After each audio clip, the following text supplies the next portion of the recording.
बिस्मिल्लाहिर्रहमानिर्रहीम अस्सलाम वालेकुम वरहमतुल्लाहि वबरकातुहू। कुछ बड़ी खबरें हैं नाजरीन। आर्मी चीफ बरतानिया में, मोदी का national security adviser Ajit Doval भी बरतानिया में। महज इत्तेफाक हो सकता है, लेकिन आपको कुछ डॉट्स कनेक्ट करके बताता हूँ। इसके बाद आपको आलमी इदारे की रिपोर्ट जो उन्होंने एडिटोरियल छापा है वो आपको दिखाता हूँ कि पाकिस्तान कितने मुश्किल हालात से गुजर रहा है और तबाही बिल्कुल सर पे पहुंच चुकी है, और उन्होंने क्या कहा है कि पाकिस्तान को करना पड़ेगा। और उसके साथ में आपको कंपनी की बेटी, जिसको कंपनी ने 4 साल बचा के रखा, हर किस्म की गर्म जमीन से बचा के रखा, 5 स्टार जेल में रही, तो वहां भी गिले शिकवे करती रही कि मुझे फलां कमी मेरे में आ गई थी खिदमत में। उसने एक डिमांड की है। मैं सबसे पहले आपको ये डिमांड सुनाना चाहता हूं ताकि आपको पता चले कि जब ये लोग इमरान खान को नायल करेंगे तो आपको पता होना चाहिए कि कंपनी ने अपनी फेवरेट बेटी के कहने पे ये किया है। किसी कानून के तहत नहीं, किसी आइन के तहत नहीं। नायल करते हैं या खुदा न खास्ता जान पे हमला होता है, दोनों इसी वजह से होगा अगर कुछ भी होता है खुदा न खास्ता। तो ये जरा सुने। अब एतराफ काफी नहीं, सिर्फ ब्लंडर करने का एतराफ काफी नहीं, अब वो जो दाग मुल्क और कौम के माथे पे लगाया उसको धोना पड़ेगा। इस फितने को उठाकर सियासत से बाहर फेंकना पड़ेगा। इस घड़ी चोर को सियासत से उठाकर बाहर फेंकना पड़ेगा। और ये ब्लंडर नहीं था, ये सांप था जो 5 के टोले ने पाला। सांप, 5 के टोले ने सांप पाला। इसे सियासत से बाहर करना होगा, सिर्फ एतराफ काफी नहीं है।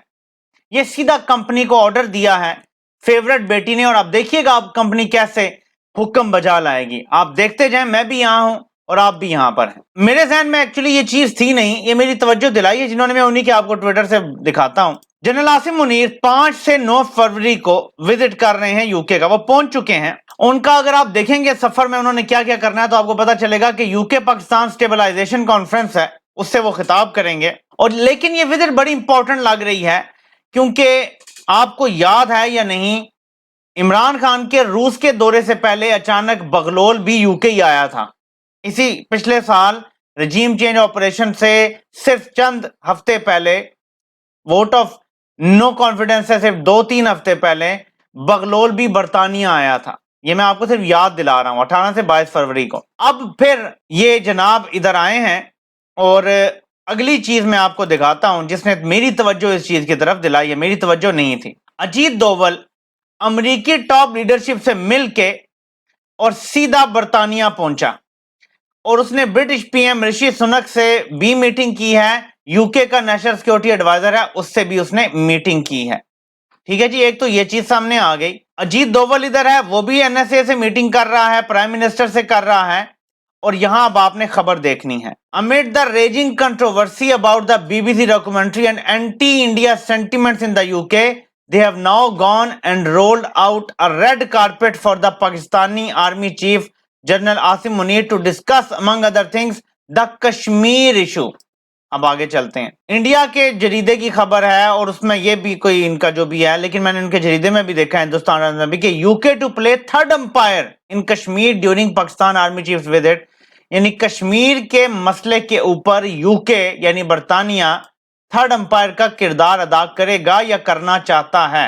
बीबीसी ने नक्शा जो जारी किया, आप यहां देख सकते हैं इंडिया का, वहां से कश्मीर को आउट कर दिया। आप ये अगर देखें तो यहां भी आपको नजर आएगा कि इंडिया और वो उसको पाकिस्तान का हिस्सा कश्मीर जो है वो नजर आ रहा है। कुछ लोग ये कहते हैं, ये मेरा तज्जिया है, खबर नहीं है, कि आर्मी चीफ भी वहां अगर हो, अजीत डोवल भी अगर वहां पे सेम टाइम मौजूद हो, तो बगलोल कश्मीर के मामला जिस तरह चलाना चाहता था कि कश्मीर का आपका हिस्सा आपका, हमारा हम रखते हैं, तिजारत चलाते हैं, इस पे कोई बात नहीं करते, फर्दर इसको बैक बर्नर पे डाल देते हैं, और हम अगले 15-20 साल तिजारत करते हैं खित्ते में और मामलात को ठीक करते हैं। अब अजीत डोवल अमेरिका से आया, बरतानिया पहुंचा, रूस भी जाएगा, जरा खित्ते के मामलात बदल गए हैं, दुनिया की ताकतों की तरजीहात बदल रही हैं। अमेरिका के लिए अब बिगर फिश हैं जो उसने फ्राई करनी है, एक रूस को उसने फ्राई करना है, एक चीन को करना है। अब अफगानिस्तान और इधर उधर जो है ना, उसके इतने नजर नहीं, उसके अब बड़े गोल्स हैं। चीन और रूस को अगर वो नहीं रोकता अभी, तो अमेरिका की जो थानेदारी है वो खत्म हो जाती है। तो इससे कनेक्टेड कुछ ना कुछ इन मुलाकातों में होगा। अब देखते हैं कि कश्मीर के हवाले से कोई हल निकल कर आएगा या वही जो बगलोल कर गया था कि 15-20 साल के लिए कश्मीर को भूल जाओ और तिजारत करो। फ्यूचर में इस तरफ मामला जरूर जा सकते हैं, यहां से जो हिंट मिलता है फाइनेंशियल टाइम्स की एक स्टोरी पे, क्योंकि उसके बाद मैंने आपको एक जबरदस्त थ्रेड दिखाना है साद सईद का, बहुत जबरदस्त थ्रेड है, आपको समझ आ जाएगी हकीकी आजादी क्या है। लेकिन उससे पहले हम ये खबर देखते हैं। ये फाइनेंशियल टाइम्स की खबर है, मैं आपको ये दिखा देता हूं कि Pakistan is on the brink, stark choices face the nuclear power and its creditors if it is to avoid default. यानी मुश्किल चॉइसेस हैं जो पाकिस्तान के क्रेडिटर्स हैं उनके लिए भी और पाकिस्तान के लिए भी। इसमें लिखते हैं कि पाकिस्तान में दहशतगर्दाना हमला हुआ रिसेंटली जिसमें 100 से ज्यादा लोग मर गए। पाकिस्तान को बदतरीन सैलाबों का भी सामना करना पड़ा। पाकिस्तान की मॉडर्न हिस्ट्री में इतना बड़ा चैलेंज नहीं आया पॉलिटिकल इनकॉम्पिटेंस की वजह से, और हमारी जो मैशत है वो ब्रिंक ऑफ डेवस्टेशन पे पड़ी हुई है, क्लाइमेट चेंज की वजह से भी, दहशतगर्दी की वजह से भी। और हमारा सबसे बड़ा जो क्रेडिटर है चाइना, उसके हवाले से वो कुछ मशवरे भी देता है कि जहां बाकी आलमी इदारों को पाकिस्तान का डेट रीस्ट्रक्चर करना चाहिए वहां चाइना को भी करना चाहिए कि वो पाकिस्तान का सबसे बड़ा क्रेडिटर है। पाकिस्तान को कर्जे वापस करने हैं। पाकिस्तान का टोटल कर्ज जो है वो इतना ज्यादा हो चुका है, 270 अरब डॉलर से ऊपर चला गया है। पाकिस्तान के टोटल ज़र मुबादला के ज़खायर 3 अरब डॉलर से भी कम हो गए हैं। तो पाकिस्तान को डेट रीस्ट्रक्चरिंग की जरूरत पड़ेगी, ये उनका कहना है। ऐसे में वो कहते हैं कि पाकिस्तान जिस तरह का क्राइसिस फेस कर रहा है, ये फाइनेंशियल टाइम्स का एडिटोरियल है, ये किसी बंदे ने पर्सनल अपना ओपिनियन नहीं दिया हुआ, उनके एडिटोरियल बोर्ड ने ये लिखा है, ये उनका ओपिनियन है, ठीक है।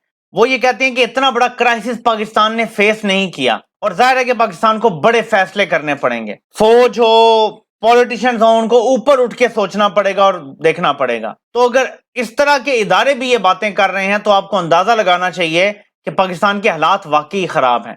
लेकिन साथ मशवरा दिया जाता है जो मोरलेस ये कहता है कि पाकिस्तान को हर सूरत में जो सारा अपना कर्जा है वो रिस्ट्रक्चर करना चाहिए। लेकिन क्योंकि ये एटमी कुव्वत है, श्रीलंका बहुत छोटा मुल्क था, ये बहुत ज्यादा आबादी रखने वाला मुल्क है, आलमी इदारों को पाकिस्तान के डिफॉल्ट होने का इंतजार नहीं करना चाहिए बल्कि पहले ही इसकी डेट रिस्ट्रक्चरिंग में मदद करनी चाहिए। हालात इस कदर खराब हो चुके हैं कि पाकिस्तान की अगर डेट रिस्ट्रक्चरिंग नहीं होती, जिस भोंडे तरीके से पाकिस्तान में कर्जे चढ़ाए गए हैं, जो इमरान खान पीट पीट के रह गए कि 6,000 अरब से 30,000 अरब पे कर्जा चला गया, 5 गुना कर्जे में इजाफा हो गया। आज आप नून लीग से सुनते हैं किसी पीपल्स पार्टी से, वो जी इमरान खान ने भी तो 30,000 अरब से 45,000 अरब कर्जा कर दिया था, ये आपके टोटल कर्जे का 50% इजाफा है। चलें जी कह लें उसने 50,000 अरब कर दिया था, ये 60-70% इजाफा है। आप लोगों ने 500% पाकिस्तान के कर्जे में इजाफा किया है। ये उसी तरह जैसे डॉलर पे झूठ बोलते थे। इमरान खान के 4 सालों में डॉलर की कीमत 55 रुपए बढ़ी है, 14 रुपए सालाना डॉलर की कीमत बढ़ी है। अभी 10 महीने हुए इन्होंने 100 रुपया डॉलर की कीमत बढ़ा दी है। कहां 14 रुपए सालाना, कहां 100 रुपया, एक साल भी नहीं हुआ। कर्जा भी इसी तरह है, इन्होंने अपने 10 सालों में 500% पाकिस्तान का कर्जा बढ़ाया है। इमरान खान के दौर में 60 से 70% बढ़ा होगा, क्योंकि फिक्री बदनयानती है, मीडिया भी साथ चल पड़ता है। तो हमें डेट रिस्ट्रक्चरिंग की जरूरत है। हमारे पास अब बिल्कुल ऐसा कोई जरिया नहीं है जिससे हम अपने कर्जे उतार सकते हैं। इन्होंने एक चलते मुल्क को तबाह किया और आज हम यहां पे खड़े हैं। इससे निकलने का मजीद अब कोई रास्ता नहीं रहेगा कि एकदम हमारे पास 15-20 अरब डॉलर कहीं से आ जाएंगे। तो एक तो ये हो गया। मैं आपको थोड़ा सा क्लियर करना चाहता हूं हकीकी आजादी पे, जल्दी जल्दी बात करना चाहता हूं। साथ ने बहुत जबरदस्त ये आर्टिकल लिखा है, मैं जल्दी जल्दी पढ़ना चाहता हूं। कभी सोचा है कि हमने अंग्रेज से किस चीज की आजादी ली थी? वो कौन सी गुलामी थी जिसका तोग उतारने के लिए मुतहद्दा हिंदुस्तान के लीडरान ने और अवाम ने इतनी कुर्बानियां दी? सिविल सर्विस में तो तब भी नौकरियां मिल जाती थी और अब्दुल्ला यूसुफ जैसे गैर मामूली लोग इंडियन सिविल सर्विस से वाबस्ता भी थे। हमारे मकामी लोगों को फौज में भी मुलाजमतें मिलती थी, ओहदे मिलते थे और पराई जंगों और अजनबी सरजमीनों में बेजिगरी से लड़ने वाले विक्टोरिया क्रॉस तक मिलते थे। अदालतें भी मौजूद थीं। मोहम्मद अली जिन्ना और MC छांगला जैसे वकील भी थे जो अपने क्लाइंट्स को इन्हीं अदालतों से इंसाफ भी लेकर देते थे। कई पैसे वाले तो प्रिवी काउंसिल तक मुकदमा लड़ लेते थे। सियासी तहरीकें चलाने वाले तहरीकें भी चला रहे थे। लेजिस्लेटिव काउंसिल में मुमताज मुसलमानों को नुमाइंदगी भी मिल जाती थी। मंटो اور عصمت چغتائی افسانے بھی لکھ رہے تھے، فیض اور نون میم راشد نظمیں بھی لکھ رہے تھے۔ 1935 کے ایکٹ کے تلے الیکشن بھی ہوئے، جیسی تیسی صوبائی اور مرکزی حکومتیں بھی بنی، زراعت سے وابستہ کسان موسموں کے مطابق ہی فصلیں بھی اگا رہے تھے، کئی مقامی صنعت کار صنعت بھی لگا رہے تھے۔ پھر سوچیں نا کہ آخر وہ کیا چیز تھی جس کو انڈین نیشنل کانگریس اور آل انڈیا مسلم لیگ والے غلامی کہتے تھے، اور جس سے آزادی حاصل کرنے کے لیے نہرو جیسے لیڈران حکومتوں اور وزارتوں سے مستعفی ہو کر جیلیں بھر رہے تھے اور کوئٹ انڈیا جیسی تحریک چلا رہے تھے۔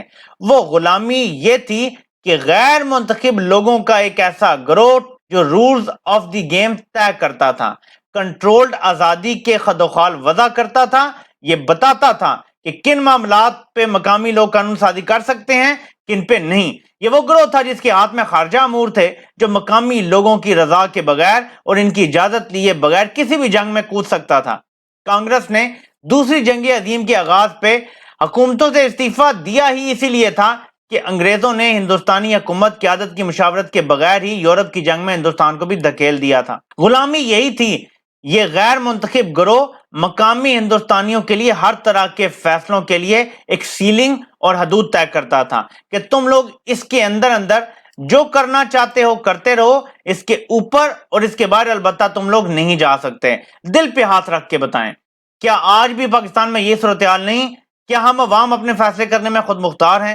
کیا آج بھی چند لوگوں کا ایک گروہ نہیں جن کو یہ زعم ہے کہ ہم ہی ریاست ہیں اور ہم ہی اس ریاست کے مالک ہیں اور ہم ہی باقی 22-23 کروڑ لوگوں کی زندگیوں کے فیصلے کریں گے کہ ان لوگوں کے لیے کیا درست ہے اور کیا غلط؟ ہم ہی بتائیں گے کہ کون سا ملک دوست ہے اور کون سا دشمن، کب اور کس سے جنگ لڑنی ہے اور کب کس سے صلح کرنی ہے، کس پہ قانون کا اطلاق ہونے دینا ہے اور کس پہ نہیں۔ اس گروہ کے کسی فرد پہ بھی تنقید کرنا ریاست سے غداری کہلاتا ہے۔ یہ لوگ ہی معاشی فیصلے کرتے ہیں، یہی لوگ خارجہ امور پہ چھائے رہتے ہیں، یہی لوگ ہیں جو اپنے اعمال کے لیے پاکستانی عوام کو نہیں بلکہ بیرونی قوتوں کو جواب دہ ہوتے ہیں، جیسے وائس رائے ہند اپنے اعمال کا جواب دہ ہندوستانی عوام کو نہیں بلکہ 7 سمندر پار بیٹھی برطانوی سرکار کو ہوتا تھا۔ تو خلاصہ کیا ہے؟